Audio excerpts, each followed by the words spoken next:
It's Power 107.5, 106.3. Leah, Henry here, and we're following up on a Can We Get Candid story out of Columbus. Zachary Boyd and Cece Prak were accused of kidnapping a 13-year-old boy and holding him hostage for a ransom after they caught him breaking into Cece's car. Now, his mother, Mrs. Boyd, is calling in to let me know what she says and claims is the truth. Now, this is all alleged. He still has pending charges at the moment, but I wanted to give her the opportunity to speak on her son, especially after the post about this story went viral on the Power page. I have Miss Boyd on the line. Mrs. Boyd, can you just tell me how this whole thing started? I'm going to tell you from the top, he came outside and seen him bringing it to his woman's car. He didn't have a gun. He's not a little guy, so he just basically, hemmed him up. You need to call your dad and tell him you're going to pay for this window, not $3,000, $300, because that's about how much a window costs.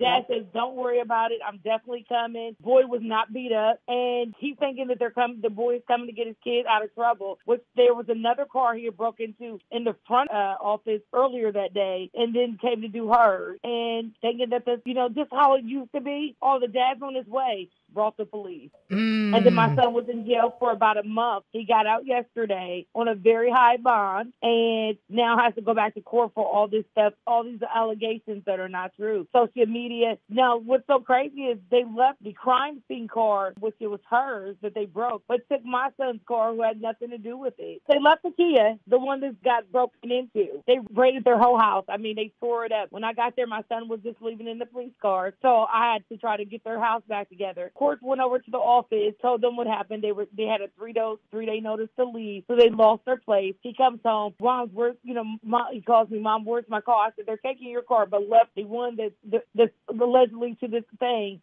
So it was like, oh, black man. Okay, where's your car? Oh, there's your car. Now his is in their like police thing that they lock up, but not the car. Which is weird to me. Not the car that was in the whole Kia thing. The Kia thing is just sitting outside my house, but the one that wasn't in there, they took his car. Wow, new details coming out of this story. I don't know if you remember the Columbus couple that was arrested and facing kidnapping charges after catching a teenager breaking into their car. Zachary Boyd was arrested and released on bond, according to his mother, who I have on the phone. So, Ms. Boyd, you're basically saying that this whole situation has been misreported. Yeah. And then when you looked at the little boy saying, trouble.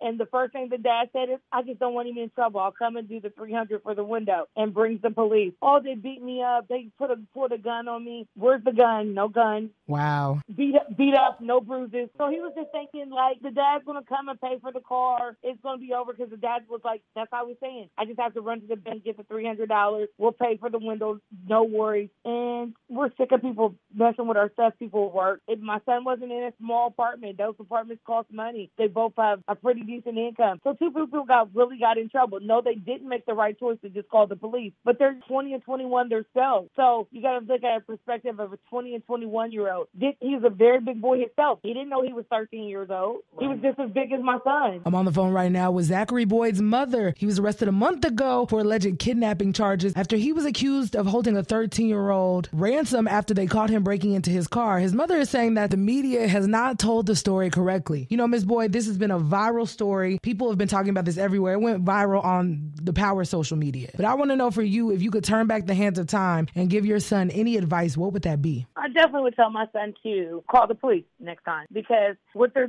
going to do anyway is they're going to make it their story anyways. And I already told him, you're a black man, and so you're going to be always under, when you get stopped, please start getting your phone out. You might have to tape it. Start getting your insurance. He was a worker. Like I said, they were in their own home, and he heard them trying to get into the car. So next time, just call the police. And even if you wanted just to follow him in your car, we all know that the police are for and they can make up things. It was overly done. $300 turned into $3,000. A gun was never present. He had no bruises, and they got evicted out of the complex too, because they said that another car, he did another car earlier that morning, and then came to my son and his woman's car. So he got the young man. They didn't necessarily get charges, but Baylor apartments wanted them to both leave. So just so I'm understanding clearly, the little boy and his family lived in that same apartment complex as your son. Yes, they lived in they found out that he lived in the same apartments out there. Oh, wow. And had not done just one kid, had done been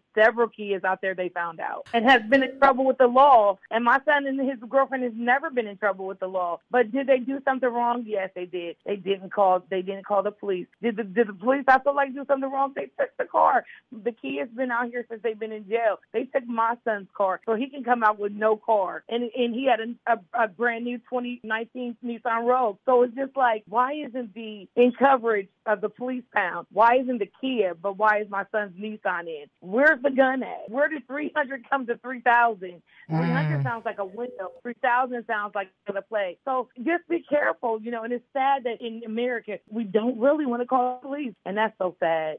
This situation sounds so traumatic, Ms. Boyd. How is Zachary doing after all of this? He's out and now trying to recuperate from his car, his apartment being gone, had to put all his furniture in storage. That's now trying to recuperate from one small thing can change in a day. I had his children for the time that he's been in there. He's been away from his children. He has 4 children that he takes care of. He was in his home. They pay their taxes, their cars. And so now they have to restart their whole life over one thing. Keep your hands off of people's property and do the right thing. And let's get our police department a little bit better where people of our color are not scared to call in. Well, it sounds like a lot is going on over there, Ms. Boyd. I want to thank you first and foremost for using my platform, Leah's Lemonade in the Midday, to share your story about your son and tell us from y'all's perspective. This story has obviously been very viral and you could have told your story anywhere. So thank you for choosing power. You're more than welcome. He's rebuilding and let's just pray that he can rebuild quickly and get back to his feet. You have a great day. You too, Mrs. Boyd. Thank you for checking in to Leah's Lemonade in the Midday.